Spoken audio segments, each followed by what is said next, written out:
mantenha-se para tudo vosso, mantenha-se a toda a gente. Primeiramente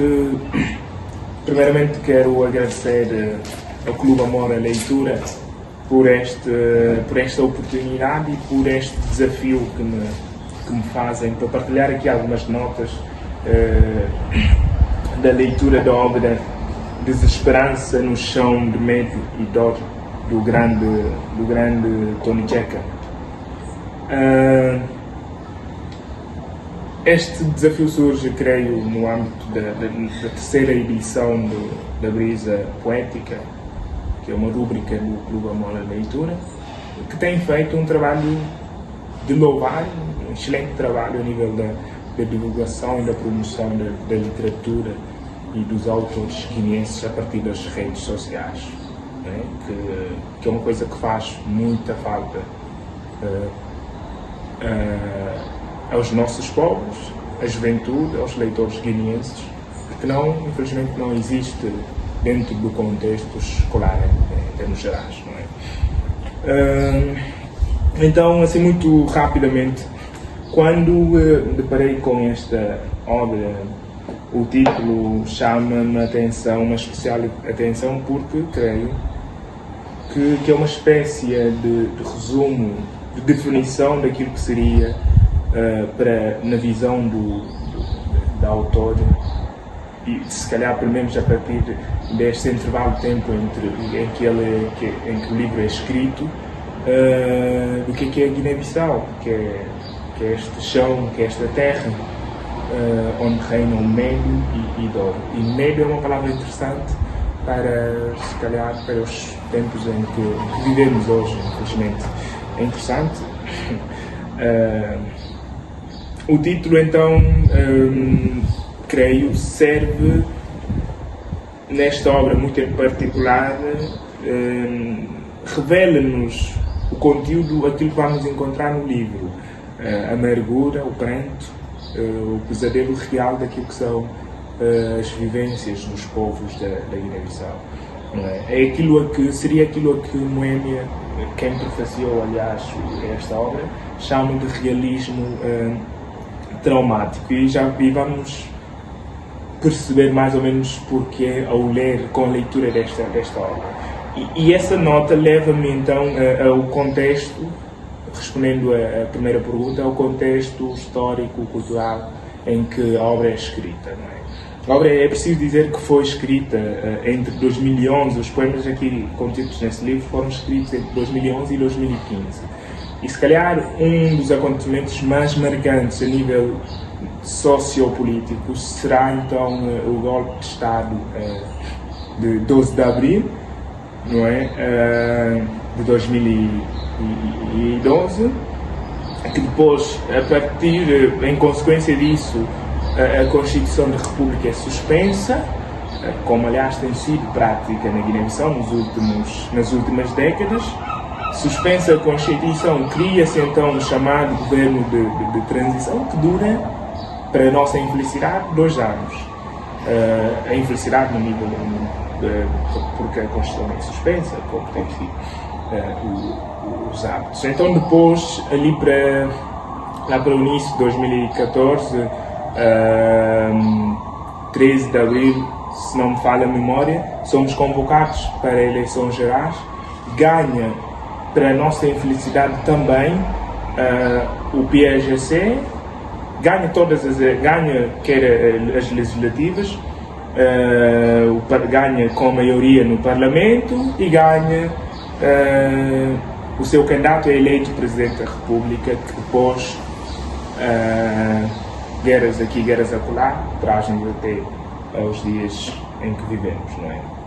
Então é neste lugar, é neste contexto sociopolítico, nesse espaço coletivo que o autor, que o eu poético assume essa responsabilidade de narrar, de fazer essa narração do trauma e do desespero dos povos da Guiné-Bissau. Isto leva-me a pensar em algumas questões mais presentes na obra. Por um lado, se pudesse resumir, diria que a obra fala essencialmente da Guiné-Bissau e da Guiné-Bissau das suas gentes, não é? Numa espécie de, em alguns casos de forma muito exagerada, sobre a falência da esperança, do abatimento perante o futuro, um futuro constantemente adiado, porque já, como disse, tendo em conta o contexto sociopolítico, não é?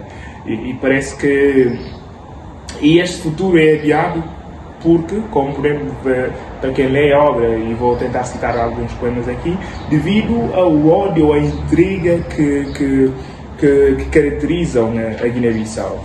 O poema, um dos primeiros poemas, o terceiro poema, aliás, do livro, chamado Guineense, não é? Que aparece logo aqui na página 20, diz o seguinte: somos o desfalecimento lento do eco-razão das vozes da terra, contem fecundaram balas e bolanhas construindo na palavra. Hoje sem voz calamos, o silêncio troveja em sentimentos despedaçados por novos pajéns da corte de Demos. É? Aquilo que antigamente éramos, uma terra que tinha tudo para dar e que hoje em dia já não dá, e numa terra em que nos é impingido o silêncio, o ódio, intrigas por aí fora, não é? Então depois é uma terra onde reina o poder da força, das armas, é uma terra de medo, como podemos ver no poema A Meio do Passo de Nada, ou no poema Vapor Guiné e em tantos outros poemas. E depois a Guiné-Bissau aqui surge definida de várias maneiras. Aparece o nome Guiné, creio que umas 2, 3 vezes, sobretudo no poema Vapor Guiné, não é? Mas depois ela aparece através de outros substantivos e outros adjetivos, que vai ser caracterizado depois por tantos outros adjetivos. Aparece como terra sugada, no poema Finisterra, terra sacrificada, no Vapor Guiné, terra sábia amputada, subvertida, terra de ódio, terra que não vai, que não vem. Não é? Aqui podemos ler na página 27 do poema Escarafuchada na Praça. Diz: terra vai, terra não tem. Terra não vai, gente finge que sim, canoa à toa não emerge, desenvolvimento não há. Então é assim que a Guiné vai ser descrita ao longo do livro. Apesar de tudo isso, também, apesar da dor, apesar do medo, e da dor aqui é sobretudo a dor sentida pelo poeta, em que desabafa a sua fragilidade perante o contexto da guerra em que as armas mandam, há contudo a esperança, de forma muito duvidosa. Por exemplo, quando na página 22, ainda no poema E Ficamos Nós, não é? Ficamos nós nessa sute, terra de sutadintes, de sute de pantadura, e ficamos de desesperança de cantos, não é? E aqui a dada altura fala da esperança, a espera, que ficamos à espera da herança proclamada. Essa herança proclamada, creio eu, a 24 de setembro de 73, não é? Então ficamos à espera dessa esperança, apesar de, na Guiné-Bissau, apesar da nossa terra, haver matos alérgicos a referências, afoitos ao sangue, ao pó branco, matos que roncam a machundade, não é? Há também, apesar de tudo isso, e provavelmente a partir desse bocadinho de esperança que ainda sobra no eu poético, não é? Há uma renúncia, há um convite à renúncia, a renunciarmos ao medo e ao silêncio. Podemos encontrar isso no poema com o nome Silêncio, não é? Em que diz, eu quero destacar sobretudo estes versos que diz: silêncio imposto, muro, taxa, censura, não compartilho o teu espaço. Nego os tentáculos obscuros das tuas partículas cisuras. Nego-te e aceito a infinitude da palavra. Depois as tantas fala no primeiro sopro da vida recusei-te, silêncio. Não é? Então há esse chamamento para negarmos o silêncio e o medo, apesar de estarmos numa terra de dor e de esperança. Não é? Ter onde não há arroz, não há milho, mas há um pusma.